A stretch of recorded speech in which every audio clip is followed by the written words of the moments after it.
بشر بن حکم نے بیان کیا، کہا کہ ہم سے سفیان بن عینہ نے بیان کیا، کہا کہ ہم سے اسحاق بن عبداللہ بن ابی طلحہ نے بیان کیا کہ انہوں نے انس بن مالک رضی اللہ عنہ سے سنا۔ آپ نے بتلایا کہ ابو طلحہ رضی اللہ عنہ کا ایک بچہ بیمار ہو گیا۔ انہوں نے کہا اس کا انتقال بھی ہو گیا۔ اس وقت ابو طلحہ رضی اللہ عنہ گھر میں موجود نہ تھے۔ ان کی بیوی ام سلیم نے جب دیکھا کہ بچے کا انتقال ہو گیا تو انہوں نے کچھ کھانا تیار کیا اور بچے کو گھر کے ایک کونے میں لٹا دیا۔ جب ابو طلحہ رضی اللہ عنہ تشریف لائے تو انہوں نے پوچھا کہ بچے کی طبیعت کیسی ہے؟ ام سلیم نے کہا اسے آرام مل گیا ہے اور میرا خیال ہے کہ اب وہ آرام ہی کر رہا ہوگا۔ ابو طلحہ رضی اللہ عنہ نے سمجھا کہ وہ صحیح کہہ رہی ہیں، اب بچہ اچھا ہے۔ پھر ابو طلحہ رضی اللہ عنہ نے ام سلیم کے پاس رات گزاری اور جب صبح ہوئی تو غسل کیا، لیکن جانے کا ارادہ کیا تو بیوی ام سلیم نے اطلاع دی کہ بچے کا انتقال ہو چکا ہے۔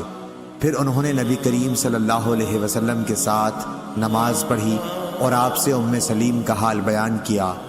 اس پر رسول اللہ صلی اللہ علیہ وسلم نے فرمایا کہ شاید اللہ تم دونوں کو اس رات میں برکت عطا فرمائے گا۔ سفیان بن عینہ نے بیان کیا کہ انصار کے ایک شخص نے بتایا کہ میں نے ابو طلحہ رضی اللہ عنہ کی انہی بیوی سے 9 بیٹے دیکھے جو سب کے سب قرآن کے عالم تھے۔ صحیح بخاری حدیث نمبر 1301۔ غندر نے بیان کیا، ان سے شعبہ نے، ان سے ثابت نے، انہوں نے بیان کیا کہ میں نے انس رضی اللہ عنہ سے سنا، آپ نبی کریم صلی اللہ علیہ وسلم کے حوالے سے نقل کرتے تھے کہ آپ صلی اللہ علیہ وسلم نے فرمایا صبر تو وہی ہے جو صدمے کے شروع میں کیا جائے۔ صحیح بخاری حدیث نمبر 1302۔ قریش نے جو حیان کے بیٹے ہیں نے بیان کیا، ان سے ثابت نے اور ان سے انس بن مالک رضی اللہ عنہ نے بیان کیا کہ ہم رسول اللہ صلی اللہ علیہ وسلم کے ساتھ ابو سیف لوہار کے یہاں گئے۔ یہ ابراہیم رسول اللہ صلی اللہ علیہ وسلم کے صاحبزادے دودھ پلانے والی انا کے خاوند تھے۔ حضور صلی اللہ علیہ وسلم نے ابراہیم رضی اللہ عنہ کو گود میں لیا اور پیار کیا اور سونگھا۔ پھر اس کے بعد ان کے یہاں پھر گئے، دیکھا کہ اس وقت ابراہیم رضی اللہ عنہ دم توڑ رہے ہیں۔ رسول اللہ صلی اللہ علیہ وسلم کی آنکھیں آنسوؤں سے بھر آئیں تو عبد الرحمن بن عوف رضی اللہ عنہ بول پڑے کہ یا رسول اللہ صلی اللہ علیہ وسلم، اور آپ بھی لوگوں کی طرح بے صبری کرنے لگے۔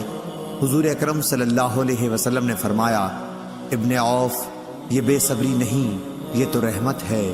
پھر آپ صلی اللہ علیہ وسلم دوبارہ روئے اور فرمایا آنکھوں سے آنسو جاری ہیں اور دل غم سے نڈھال ہے، پر زبان سے ہم کہیں گے وہی جو ہمارے پروردگار کو پسند ہے، اور اے ابراہیم ہم تمہاری جدائی سے غمگین ہیں۔ اس حدیث کو موسیٰ بن اسماعیل نے سلیمان بن مغیرہ سے، ان سے ثابت نے اور ان سے انس رضی اللہ عنہ نے نبی کریم صلی اللہ علیہ وسلم سے روایت کیا ہے۔ صحیح بخاری حدیث نمبر 1303۔ عبداللہ بن وہب نے کہا کہ مجھے خبر دی عمرو بن حارث نے، انہیں سعید بن حارث انصاری نے، اور ان سے عبداللہ بن عمر رضی اللہ عنہ نے بیان کیا سعد بن عبادہ رضی اللہ عنہ کسی مرض میں مبتلا ہوئے۔ نبی کریم صلی اللہ علیہ وسلم عیادت کے لیے عبد الرحمن بن عوف، سعد بن ابی وقاص اور عبداللہ بن مسعود رضی اللہ عنہم کے ساتھ ان کے یہاں تشریف لے گئے۔ جب آپ صلی اللہ علیہ وسلم اندر گئے تو تیمار داروں کے ہجوم میں انہیں پایا۔ آپ صلی اللہ علیہ وسلم نے دریافت فرمایا کہ کیا وفات ہو گئی؟ لوگوں نے کہا نہیں یا رسول اللہ صلی اللہ علیہ وسلم۔ نبی کریم صلی اللہ علیہ وسلم ان کے مرض کی شدت کو دیکھ کر رو پڑے۔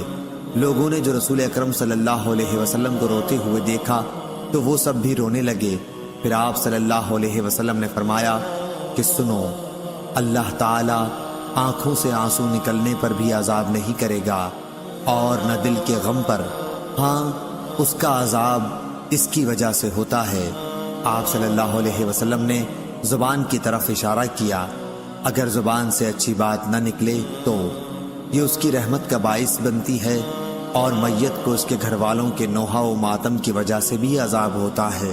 حضرت عمر رضی اللہ عنہ میت پر ماتم کرنے پر ڈنڈے سے مارتے، پتھر پھینکتے اور رونے والوں کی منہ میں مٹی جھونک دیتے۔ صحیح بخاری حدیث نمبر 1304۔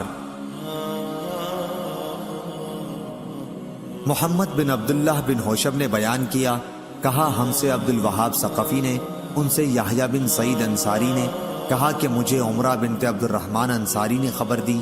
انہوں نے بیان کیا کہ میں نے حضرت عائشہ رضی اللہ عنہا سے سنا، آپ نے فرمایا کہ جب زید بن حارثہ، جعفر بن ابی طالب اور عبداللہ بن رواحہ رضی اللہ عنہم کی شہادت کی خبر آئی تو حضور اکرم صلی اللہ علیہ وسلم اس طرح بیٹھے کہ غم کے آثار آپ کے چہرے پر نمایاں تھے۔ میں دروازے کے ایک سوراخ سے آپ صلی اللہ علیہ وسلم کو دیکھ رہی تھی۔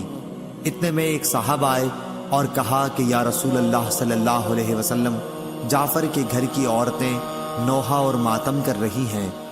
حضور صلی اللہ علیہ وسلم نے روکنے کے لیے کہا۔ وہ صاحب گئے لیکن پھر واپس آ گئے اور کہا کہ وہ نہیں مانتی۔ آپ نے دوبارہ روکنے کے لیے بھیجا۔ وہ گئے اور پھر واپس چلے آئے۔ کہا کہ بخدا وہ تو مجھ پر غالب آ گئی ہیں، یا یہ کہا کہ ہم پر غالب آ گئی ہیں۔ شک محمد بن ہوشب کو تھا۔ عائشہ رضی اللہ عنہا نے بیان کیا کہ میرا یقین ہے کہ آپ صلی اللہ علیہ وسلم نے فرمایا کہ پھر ان کے منہ میں مٹی جھونک دے۔ اس پر میری زبان سے نکلا کہ اللہ تیری ناک خاک آلودہ کرے، تو نہ وہ کام کر سکا جس کا حضور صلی اللہ علیہ وسلم نے حکم دیا تھا، اور نہ آپ کو تکلیف دینا چھوڑتا ہے۔ صحیح بخاری حدیث نمبر 1305۔ عبد الوہاب نے بیان کیا، انہوں نے کہا ہم سے حماد بن زید نے بیان کیا، ان سے ایوب سختیانی نے، ان سے محمد نے اور ان سے ام عطیہ رضی اللہ عنہا نے کہ رسول اللہ صلی اللہ علیہ وسلم نے بیعت لیتے وقت ہم سے یہ عہد بھی لیا تھا کہ ہم میت پر نوحہ نہیں کریں گی، لیکن اس اقرار کو 5 عورتوں کے سوا اور کسی نے پورا نہیں کیا۔ یہ عورتیں ام سلیم، ام علا، ام صبرہ کی صاحبزادی جو معاذ کے گھر میں تھیں، اور اس کے علاوہ 2 عورتیں، یا کہا کہ ابو صبرہ کی صاحبزادی، معاذ کی بیوی اور ایک دوسری خاتون۔ صحیح بخاری حدیث نمبر 1306۔ علی بن عبداللہ مدینی نے بیان کیا، کہا ہم سے سفیان بن عینہ نے بیان کیا، ان سے زہری نے، ان سے سالم نے، ان سے ان کے باپ عبداللہ بن عمر رضی اللہ عنہ، ان سے عامر بن ربیعہ رضی اللہ عنہ نے، اور ان سے نبی کریم صلی اللہ علیہ وسلم نے فرمایا کہ جب تم جنازہ دیکھو تو کھڑے ہو جاؤ اور کھڑے رہو یہاں تک کہ جنازہ تم سے آگے نکل جائے۔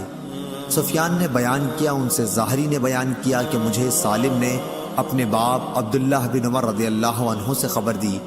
آپ صلی اللہ علیہ وسلم نے فرمایا کہ ہمیں عامر بن ربیعہ رضی اللہ عنہ نے نبی کریم صلی اللہ علیہ وسلم کے حوالے سے خبر دی تھی، حمیدی نے یہ زیادتی کی ہے یہاں تک کہ جنازہ آگے نکل جائے یا رکھ دیا جائے۔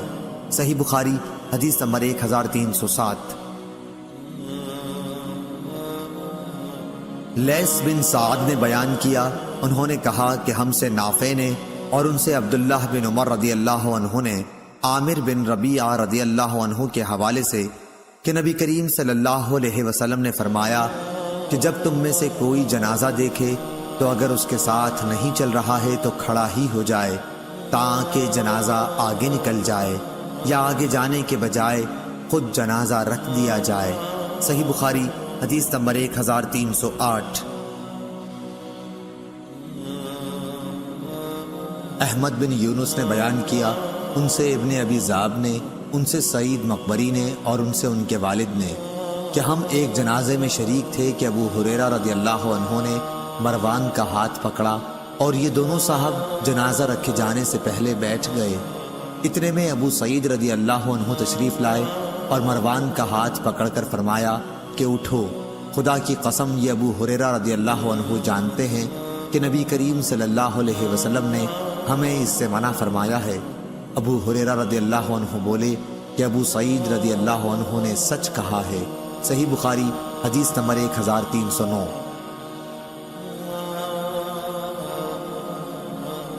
ہشام دستوائی نے بیان کیا، ان سے یحییٰ بن ابی کثیر نے، ان سے ابو سلمہ اور ان سے ابو سعید خدری رضی اللہ عنہ نے کہ نبی کریم صلی اللہ علیہ وسلم نے فرمایا کہ جب تم لوگ جنازہ دیکھو تو کھڑے ہو جاؤ، اور جو شخص جنازے کے ساتھ چل رہا ہو وہ اس وقت تک نہ بیٹھے جب تک جنازہ رکھ نہ دیا جائے۔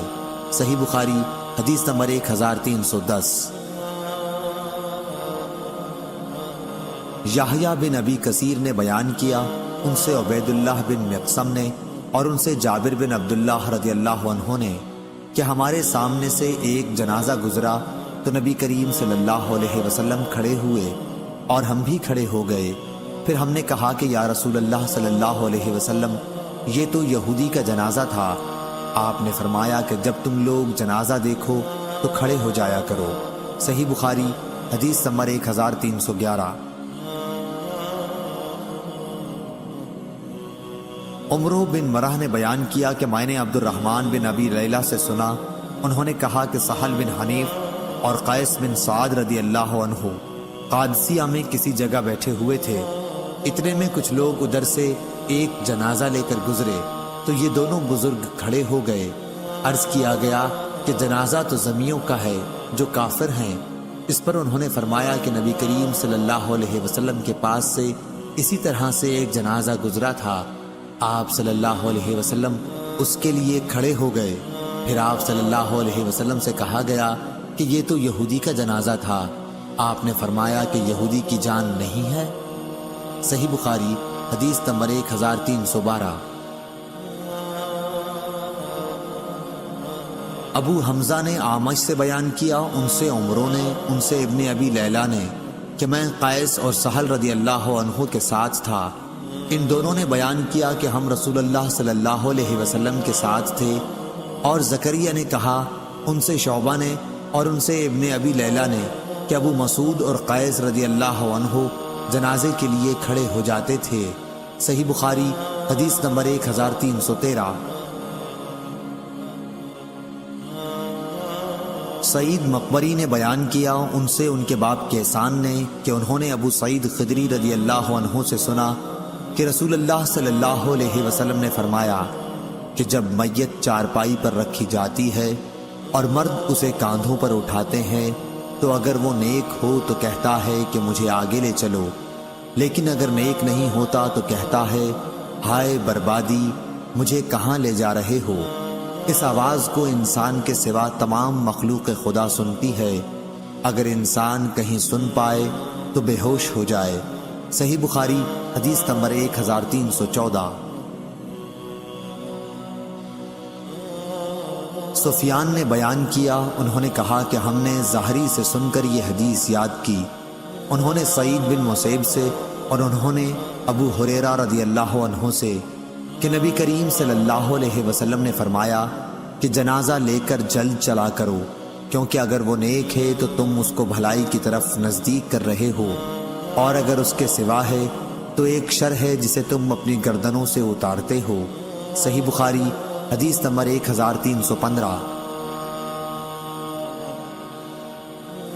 سعید مقبری نے بیان کیا، ان سے ان کے والد کیسان نے اور انہوں نے ابو سعید خدری رضی اللہ عنہ سے سنا، آپ نے کہا کہ نبی کریم صلی اللہ علیہ وسلم فرمایا کرتے تھے کہ جب میت چارپائی پر رکھی جاتی ہے اور لوگ اسے کاندھوں پر اٹھاتے ہیں، اس وقت اگر وہ مرنے والا نیک ہوتا ہے تو کہتا ہے کہ مجھے جلد آگے بڑھائے چلو، لیکن اگر نیک نہیں ہوتا تو کہتا ہے کہ ہائے بربادی، مجھے کہاں لیے جا رہے ہو۔ اس کی آواز انسان کے سوا ہر مخلوق خدا سنتی ہے، کہیں اگر انسان سن پائے تو بے ہوش ہو جائے۔ صحیح بخاری حدیث نمبر 1316۔ ابو ایوانہ و زائے شکری نے بیان کیا، ان سے قتادہ نے بیان کیا، ان سے عطا نے، ان سے جابر بن عبداللہ رضی اللہ عنہ نے جب رسول اللہ صلی اللہ علیہ وسلم نے نجاشی کی نماز جنازہ پڑھی تو میں دوسری یا تیسری صف میں تھا۔ صحیح بخاری حدیث نمبر 1317۔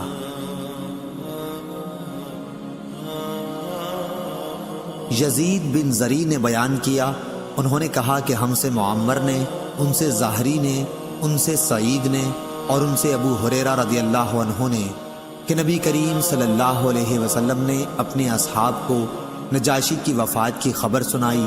پھر آپ صلی اللہ علیہ وسلم آگے بڑھ گئے اور لوگوں نے آپ کے پیچھے صفیں بنا لی۔ پھر آپ صلی اللہ علیہ وسلم نے 4 مرتبہ تکبیر کہی۔ صحیح بخاری حدیث نمبر 1318۔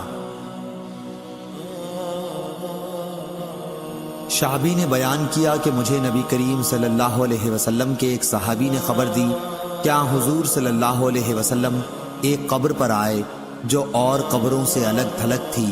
صحابہ نے صف بندی کی اور آپ صلی اللہ علیہ وسلم نے 4 تکبیریں کہیں۔ میں نے پوچھا کہ یہ حدیث آپ سے کس نے بیان کی ہے؟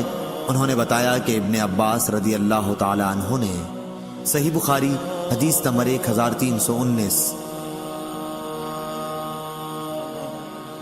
عطا بن نبی رباح نے خبر دی، انہوں نے جابر بن عبداللہ رضی اللہ عنہ سے سنا کہ نبی کریم صلی اللہ علیہ وسلم نے فرمایا کہ آج حبش کے ایک مرد صالح نجاشی حبش کے بادشاہ کا انتقال ہو گیا ہے، آؤ ان کی نماز جنازہ پڑھو۔ جابر رضی اللہ عنہ نے بیان کیا کہ پھر ہم نے صف بندی کر لی اور نبی کریم صلی اللہ علیہ وسلم نے ان کی نماز جنازہ پڑھائی۔ ہم صفیں باندھے کھڑے تھے۔ ابو زبیر نے جابر رضی اللہ عنہ کے حوالے سے نقل کیا کہ میں دوسری صف میں تھا۔ صحیح بخاری حدیث نمبر 1320۔ شیبانی نے بیان کیا، ان سے عامر نے اور ان سے ابن عباس رضی اللہ عنہ نے بیان کیا کہ رسول کریم صلی اللہ علیہ وسلم کا گزر ایک قبر پر ہوا۔ میت کو ابھی رات ہی دفنایا گیا تھا۔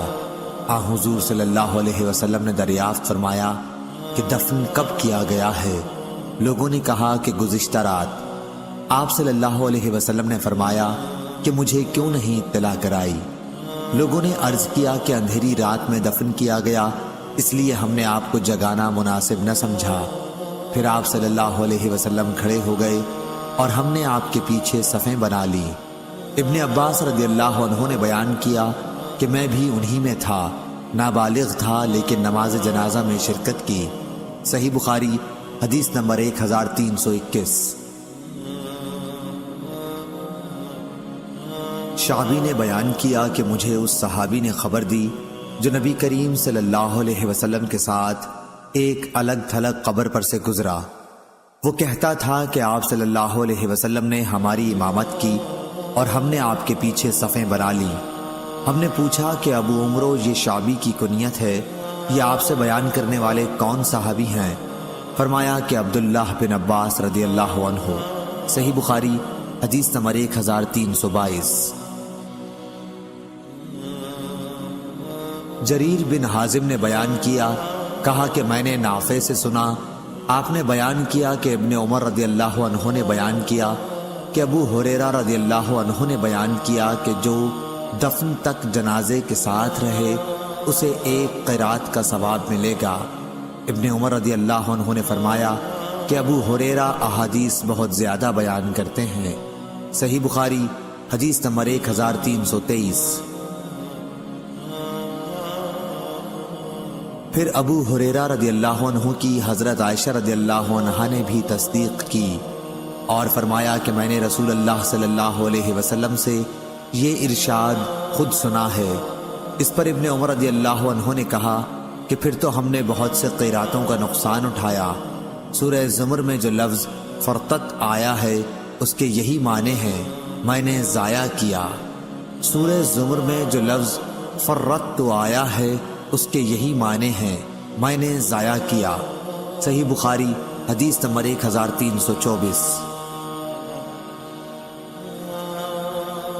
عبداللہ بن مسلمہ نے بیان کیا، کہا کہ میں نے ابن ابی ذئب کے سامنے یہ حدیث پڑھی۔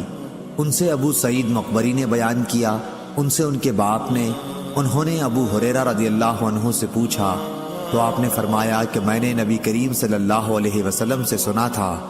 دوسری سند ہم سے احمد بن شعیب نے بیان کیا، کہا کہ مجھ سے میرے والد نے بیان کیا، ان سے یونس نے بیان کیا کہ ابن شہاب نے کہا کہ مجھ سے فلاں نے یہ بھی حدیث بیان کی، اور مجھ سے عبد الرحمن اعرج نے بھی کہا کہ ابو ہریرہ رضی اللہ عنہ نے بیان کیا کہ رسول اللہ صلی اللہ علیہ وسلم نے فرمایا کہ جس نے جنازے میں شرکت کی پھر نماز جنازہ پڑھی تو اسے 1 قرات کا ثواب ملتا ہے، اور جو دفن تک ساتھ رہا تو اسے 2 قرات کا ثواب ملتا ہے۔ پوچھا گیا کہ 2 قرات کتنے ہوں گے؟ فرمایا کہ 2 عظیم پہاڑوں کے برابر۔ صحیح بخاری حدیث نمبر 1325۔ ابو اسحاق شیبانی نے بیان کیا، ان سے عامر نے، ان سے ابن عباس رضی اللہ عنہ نے، کہ رسول اللہ صلی اللہ علیہ وسلم ایک قبر پر تشریف لائے۔ صحابہ نے عرض کیا کہ اس میت کو گزشتہ رات میں دفن کیا گیا ہے، صاحب قبر مرد تھا یا عورت تھی؟ ابن عباس رضی اللہ عنہ نے کہا کہ پھر ہم نے آپ صلی اللہ علیہ وسلم کے پیچھے صف بندی کی اور آپ صلی اللہ علیہ وسلم نے نماز جنازہ پڑھائی۔ صحیح بخاری حدیث نمبر 1326۔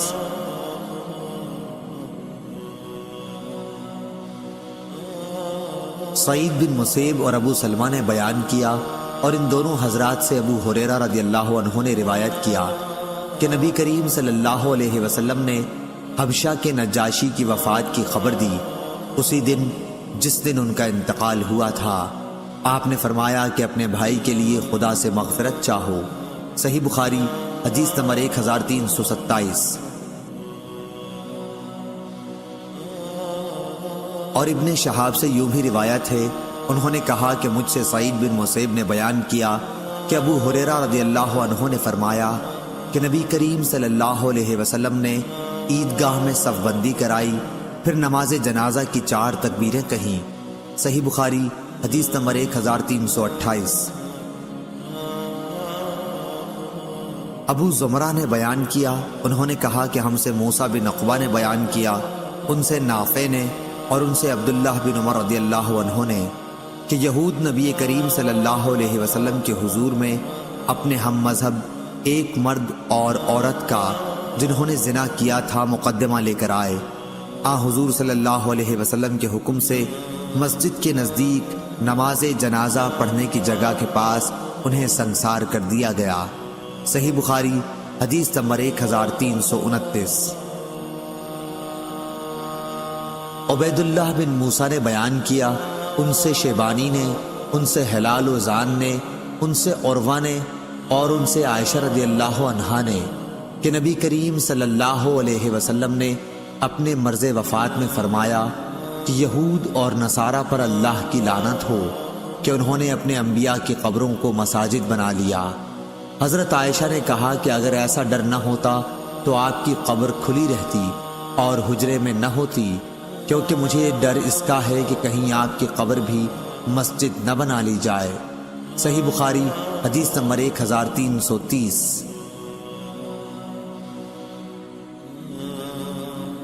مسدد نے بیان کیا، کہا کہ ہم سے یزید بن زری نے، ان سے حسین معلم نے، ان سے عبداللہ بن بریدہ نے، ان سے سمرہ رضی اللہ عنہ نے بیان کیا کہ میں نے رسول اللہ صلی اللہ علیہ وسلم کی اقتداء میں ایک عورت ام کعب کی نماز جنازہ پڑھی تھی جس کا نفاس میں انتقال ہو گیا تھا۔ رسول اللہ صلی اللہ علیہ وسلم اس کی کمر کے مقابل کھڑے ہوئے۔ صحیح بخاری حدیث نمبر 1331۔ حسین نے بیان کیا اور ان سے ابن بریدہ نے کہ ہم سے سمرہ بن جندب رضی اللہ عنہ نے بیان کیا کہ میں نے نبی کریم صلی اللہ علیہ وسلم کے پیچھے ایک عورت کی نماز جنازہ پڑھی تھی جس کا زچگی کی حالت میں انتقال ہو گیا تھا، آپ اس کے بیچ میں کھڑے ہوئے۔ صحیح بخاری حدیث نمبر 1332۔ امام مالک رحمہ اللہ نے خبر دی، انہیں ابن شہاب نے، انہیں سعید بن مسیب نے، انہیں ابو ہریرہ رضی اللہ عنہ نے، کہ نجاشی کا جس دن انتقال ہوا اسی دن رسول اللہ صلی اللہ علیہ وسلم نے ان کی وفات کی خبر دی، اور آپ صلی اللہ علیہ وسلم صحابہ رضی اللہ عنہ کے ساتھ عیدگاہ گئے، پھر آپ صلی اللہ علیہ وسلم نے صف بندی کرائی اور 4 تکبیریں کہیں۔ صحیح بخاری حدیث نمبر 1333۔ سعید بن مینا نے بیان کیا اور ان سے جابر بن رضی اللہ عنہ نے کہ نبی کریم صلی اللہ علیہ وسلم نے اصحمہ نجاشی کی نماز جنازہ پڑھائی تو 4 تکبیریں کہیں۔ یزید بن ہارون واسطی اور عبد الصمد نے سلیم سے اصحمہ نام نقل کیا ہے اور عبد الصمد نے اس کی مطابعت کی ہے۔ صحیح بخاری حدیث نمبر 1334۔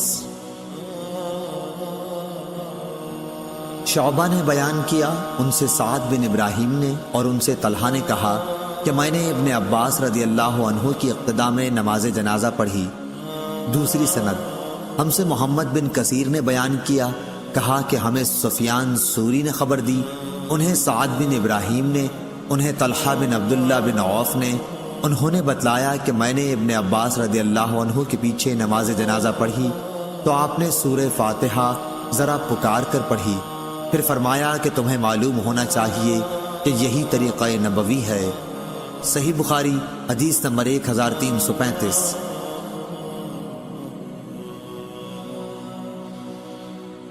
سلیمان شیبانی نے بیان کیا، کہا کہ میں نے شعبی سے سنا، انہوں نے بیان کیا کہ مجھے اس صحابی نے خبر دی جو نبی کریم صلی اللہ علیہ وسلم کے ساتھ ایک الگ تھلگ قبر سے گزرے تھے۔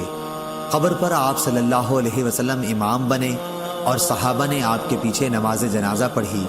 شیبانی نے کہا کہ میں نے شعبی سے پوچھا، ابو عمرو، یہ آپ سے کس صحابی نے بیان کیا تھا؟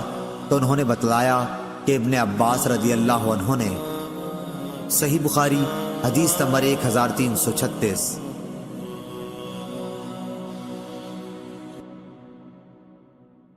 ثابت نے بیان کیا، ان سے ابو رافع نے اور ان سے ابو ہریرہ رضی اللہ عنہ نے کہ کالے رنگ کا ایک مرد یا ایک کالی عورت مسجد کی خدمت کیا کرتی تھی، ان کی وفات ہو گئی، لیکن نبی کریم صلی اللہ علیہ وسلم کو ان کی وفات کی خبر کسی نے نہیں دی۔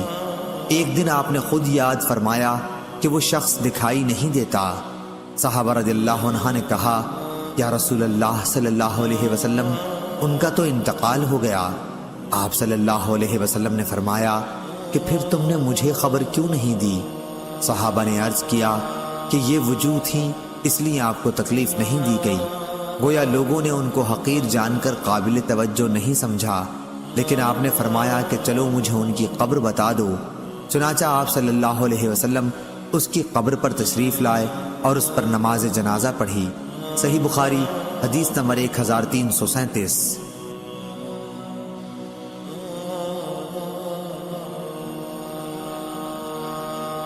سعید بن ابی عروبہ نے بیان کیا، دوسری سند امام بخاری نے کہا کہ مجھ سے خلیفہ بن خیاط نے بیان کیا، ان سے یزید بن زریع نے، ان سے سعید بن ابی عروبہ نے، ان سے قتادہ نے اور ان سے انس رضی اللہ عنہ نے کہ نبی کریم صلی اللہ علیہ وسلم نے فرمایا کہ آدمی جب قبر میں رکھا جاتا ہے اور دفن کر کے اس کے لوگ باغ پیٹھ موڑ کر رخصت ہوتے ہیں تو وہ ان کے جوتوں کی آواز سنتا ہے۔ پھر 2 فرشتے آتے ہیں، اسے بٹھاتے ہیں اور پوچھتے ہیں کہ اس شخص محمد رسول اللہ صلی اللہ علیہ وسلم کے متعلق تمہارا کیا اعتقاد ہے؟ وہ جواب دیتا ہے کہ میں گواہی دیتا ہوں کہ وہ اللہ کے بندے اور اس کے رسول ہے۔ اس جواب پر اس سے کہا جاتا ہے کہ یہ دیکھ جہنم کا اپنا ایک ٹھکانہ، لیکن اللہ تعالیٰ نے جنت میں تیرے لیے ایک مکان اس کے بدلے میں بنا دیا ہے۔ نبی کریم صلی اللہ علیہ وسلم نے فرمایا کہ پھر اس بندہ مومن کو جنت اور جہنم دونوں دکھائی جاتی ہیں، اور رہا کافر یا منافق تو اس کا جواب یہ ہوتا ہے کہ مجھے معلوم نہیں، میں نے لوگوں کو ایک بات کہتے سنا تھا، وہی میں بھی کہتا رہا۔ پھر اس سے کہا جاتا ہے کہ نہ تو نے کچھ سمجھا اور نہ اچھے لوگوں کی پیروی کی۔ اس کے بعد اسے ایک لوہے کے ہتھوڑے سے بڑے زور سے مارا جاتا ہے، اور وہ اتنے بھیانک طریقے سے چیختا ہے کہ انسان اور جن کے سوا ارد گرد کی تمام مخلوق سنتی ہے۔ صحیح بخاری حدیث نمبر 1338۔ عبد الرزاق نے بیان کیا، کہا کہ ہم کو معمر نے خبر دی، انہیں عبداللہ بن طاؤس نے، انہیں ان کے والد نے اور ان سے ابو ہریرہ رضی اللہ عنہ نے بیان کیا کہ ملک الموت آدمی کی شکل میں موسیٰ علیہ السلام کے پاس بھیجے گئے۔ وہ جب آئے تو موسیٰ علیہ السلام نے نہ پہچان کر انہیں ایک زور کا تماچا مارا اور ان کی آنکھ پھوڑ ڈالی۔ وہ واپس اپنے رب کے حضور میں پہنچے اور عرض کیا کہ یا اللہ تو نے مجھے ایسے بندے کی طرف بھیجا جو مرنا نہیں چاہتا۔ اللہ تعالیٰ نے ان کی آنکھ پہلے کی طرح کر دی اور کہا دوبارہ جا اور ان سے کہے کہ آپ اپنا ہاتھ ایک بیل کی پیٹھ پر رکھیے اور پیٹھ کے جتنے بال آپ کے ہاتھ تلے آ جائیں اور تمہیں ان کے ہر بال کے بدلے 1 سال کی زندگی دی جاتی ہے۔ موسیٰ علیہ السلام تک جب اللہ تعالیٰ کا یہ پیغام پہنچا تو آپ نے کہا کہ اے اللہ پھر کیا ہوگا؟ اللہ تعالیٰ نے فرمایا کہ پھر بھی موت آنی ہے۔ موسیٰ علیہ السلام بولے ابھی کیوں نہ آ جائے؟ پھر انہوں نے اللہ سے دعا کی کہ انہیں ایک پتھر کی مار پر ارض مقدس سے قریب کر دیا جائے۔ ابو ہریرہ رضی اللہ عنہ نے بیان کیا کہ نبی کریم صلی اللہ علیہ وسلم نے فرمایا کہ اگر میں وہاں ہوتا تو تمہیں ان کی قبر دکھاتا کہ لال ٹیلے کے پاس راستے کے قریب ہے۔ صحیح بخاری حدیث نمبر 1339۔ ابن عباس رضی اللہ عنہ نے بیان کیا کہ نبی کریم صلی اللہ علیہ وسلم نے ایک ایسے شخص کی نماز جنازہ پڑھی جن کا انتقال رات میں ہو گیا تھا اور اسے رات ہی میں دفن کر دیا گیا تھا۔ آپ صلی اللہ علیہ وسلم اور آپ کے اصحاب کھڑے ہوئے اور آپ صلی اللہ علیہ وسلم نے ان کے متعلق پوچھا تھا کہ یہ کن کی قبر ہے؟ لوگوں نے بتایا کہ فلاں کی ہے جسے کل رات میں ہی دفن کیا گیا ہے۔ پھر سب نے دوسرے روز نماز جنازہ پڑھی۔ صحیح بخاری حدیث نمبر 1340۔ امام مالک نے بیان کیا ان سے ہشام بن عروہ نے، ان سے ان کے باپ نے اور ان سے حضرت عائشہ رضی اللہ عنہا نے کہ جب نبی کریم صلی اللہ علیہ وسلم بیمار پڑے تو آپ کی بعض بیویوں ام سلمہ رضی اللہ عنہا اور ام حبیبہ رضی اللہ عنہا نے ایک گرجے کا ذکر کیا جسے انہوں نے حبشہ میں دیکھا تھا، جس کا نام ماریہ تھا۔ ام سلمہ اور ام حبیبہ رضی اللہ عنہا دونوں حبش کے ملک میں گئی تھیں۔ انہوں نے اس کی خوبصورتی اور اس میں رکھی ہوئی تصاویر کا بھی ذکر کیا۔ اس پر حضور صلی اللہ علیہ وسلم نے سر مبارک اٹھا کر فرمایا کہ یہ وہ لوگ ہیں کہ جب ان میں کوئی صالح شخص مر جاتا تو اس کی قبر پر مسجد تعمیر کر دیتے، پھر اس کی مورت اس میں رکھتے۔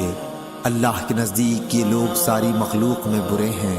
صحیح بخاری حدیث نمبر 1341۔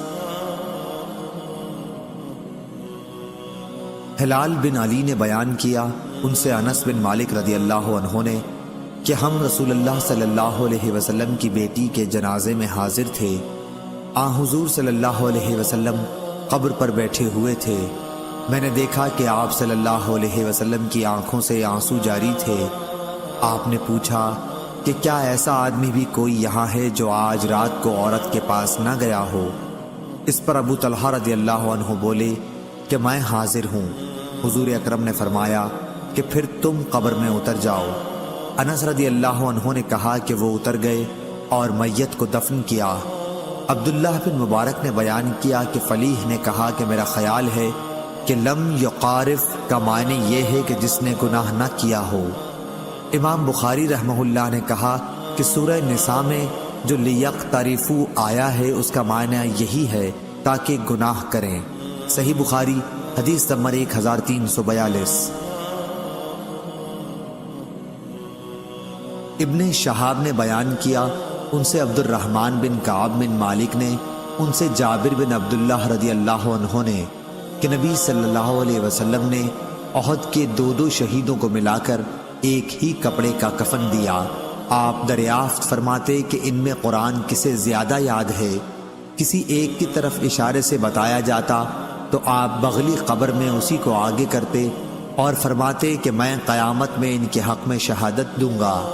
پھر آپ صلی اللہ علیہ وسلم نے سب کو ان کے خون سمیت دفن کرنے کا حکم دیا، نہ انہیں غسل دیا گیا اور نہ ان کی نماز جنازہ پڑھی گئی۔ صحیح بخاری حدیث نمبر 1343۔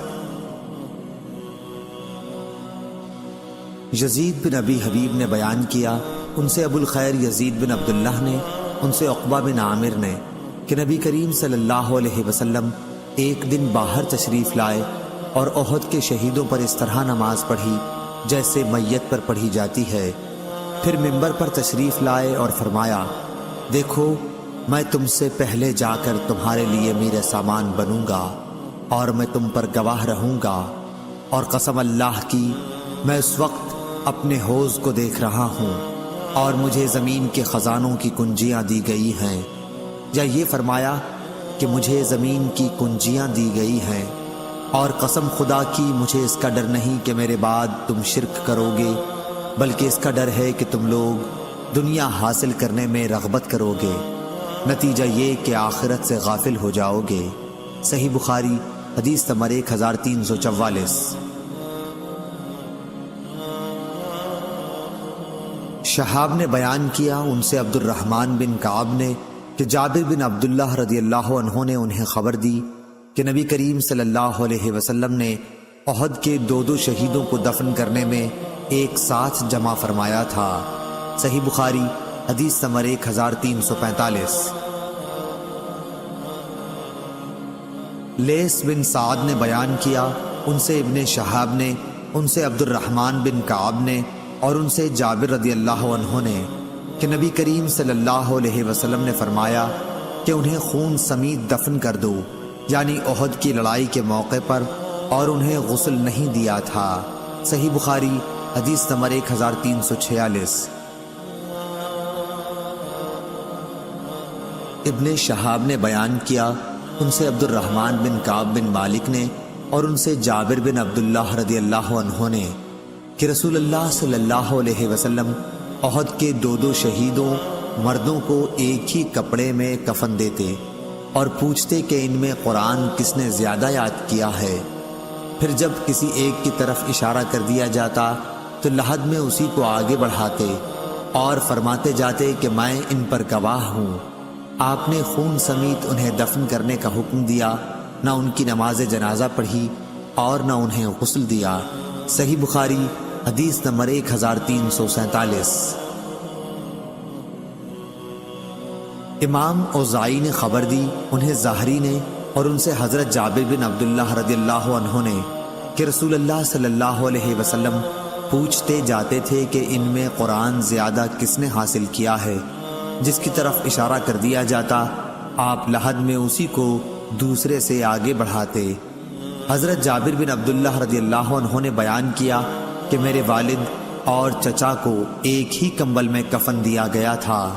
صحیح بخاری حدیث نمبر 1348۔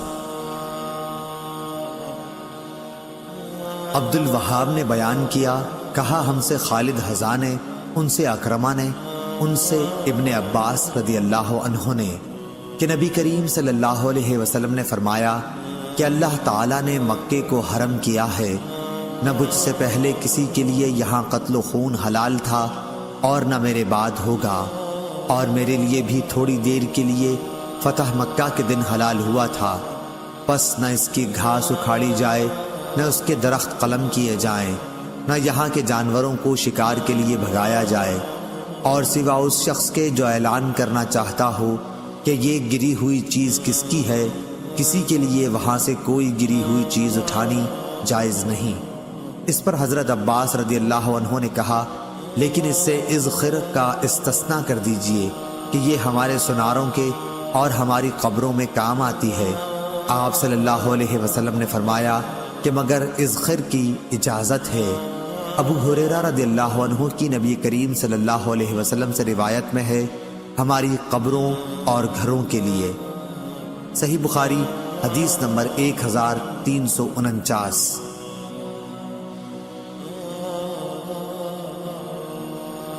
سفیان نے بیان کیا عمروں نے کہا کہ میں نے جابر بن عبداللہ رضی اللہ عنہ سے سنا، انہوں نے کہا کہ رسول اللہ صلی اللہ علیہ وآلہ وسلم تشریف لائے تو عبداللہ بن ابی منافق کو اس کی قبر میں ڈالا جا چکا تھا، لیکن آپ صلی اللہ علیہ وسلم کے ارشاد پر اسے قبر سے نکال لیا گیا۔ پھر آپ صلی اللہ علیہ وسلم نے اسے اپنے گھٹنوں پر رکھ کر لعاب دہن اس کے منہ میں ڈالا اور اپنا کرتا اسے پہنایا۔ اب اللہ ہی بہتر جانتا ہے، غالباً مرنے کے بعد ایک منافق کے ساتھ اس احسان کی وجہ یہ تھی کہ انہوں نے حضرت عباس رضی اللہ عنہ کو ایک قمیص پہنائی تھی۔ غزوہ بدر میں جب حضرت عباس رضی اللہ عنہ مسلمانوں کے قیدی بن کر آئے تھے، سفیان نے بیان کیا کہ ابو ہارون موسیٰ بن نبی عیسیٰ کہتے تھے کہ رسول اللہ صلی اللہ علیہ وسلم کے استعمال میں 2 کرتے تھے۔ عبداللہ کے لڑکے جو مومن مخلص تھے رضی اللہ عنہ نے کہا کہ یا رسول اللہ صلی اللہ علیہ وسلم، میرے والد کو آپ وہ قمیص پہنا دیجئے جو آپ کے جسد اطہر کے قریب رہتی ہے۔ سفیان نے کہا لوگ سمجھتے ہیں کہ حضرت صلی اللہ علیہ وسلم نے اپنا کرتا اس کے کرتے کے بدل پہنا دیا جو اس نے حضرت عباس رضی اللہ عنہ کو پہنایا تھا۔ صحیح بخاری حدیث نمبر 1350۔